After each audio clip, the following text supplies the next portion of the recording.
নলেজকে কাজে লাগানোর যে মেকানিজম, কর্মকৌশল, জ্ঞান প্রয়োগের বাস্তব কর্মকৌশল জানার নাম হচ্ছে প্রজ্ঞা। যেরকম সুবহানাল্লাহ। কেমন করে কথা বলতে হয়, কোন জায়গায় কি বলতে হয়, কার সামনে কি বলতে হয়, কোন শব্দ চয়নে বলতে হয়, এটা জানার নাম হচ্ছে হিকমত। পড়েন আল্লাহু আকবার। আপনি জানেন নামাজ পড়লে সওয়াব হয়, নামাজ পড়া ফরজ, যারা নামাজ পড়বে তারা জান্নাতি। এই জানাটার নাম হলো ইলম বা জ্ঞান। কিন্তু কেমন করে রুকু করতে হয়, কেমন করে সিজদা করতে হয়, এটা জানার নাম হলো হিকমত। সুবহানাল্লাহ।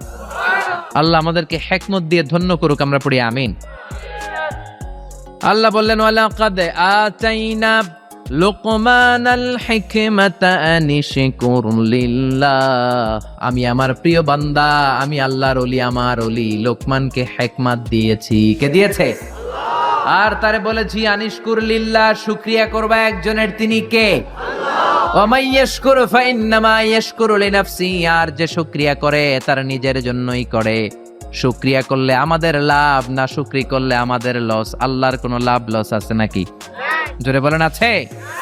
আল্লাহ বললেন শুকরিয়া করলে আমি বাড়িয়ে দেব, শুকরিয়া না করলে যা দিয়েছি সেটাও কেড়ে নেব।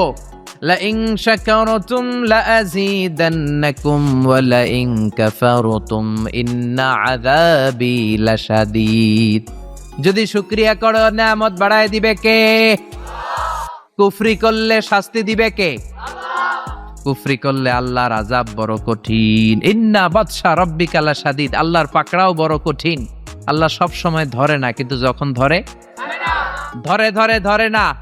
ধরলে আল্লাহ নমরুদরে যখন ধরলেন ছাড়েন নাই, ফেরাউনরে ধরলেন ছাড়েন নাই, আব্রাহারে ধরলেন ছাড়েন নাই। এখনো যদি কাউরে ধরে সারবে। এজন্য তওবা করার দরকার আছে না নাই? নামাজ পড়ার দরকার আছে না নাই? কোরআনের পক্ষে থাকার দরকার আছে না নাই?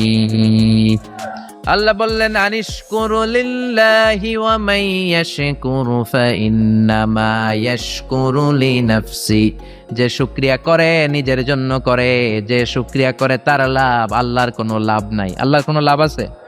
লাভ লস কার? জোরে বলেন লাভ লস কার? সহিহ মুসলিমের বর্ণনা, আল্লাহ বললেন ইয়া ইবাদি আন্না আউওয়ালাকুম ওয়া আখিরাকুম ওয়া ইনসাকুম ওয়া জিন্নাকুম কানু আলা আফজারি কলবি রাজুলিন ওয়াহিদ মা নাকাসা মিন মুলকি শাইআ। ও গোলাম, সবাই যদি কাফের হয়ে যাও, সবাই যদি নাফরমান হয়ে যাও, সবাই যদি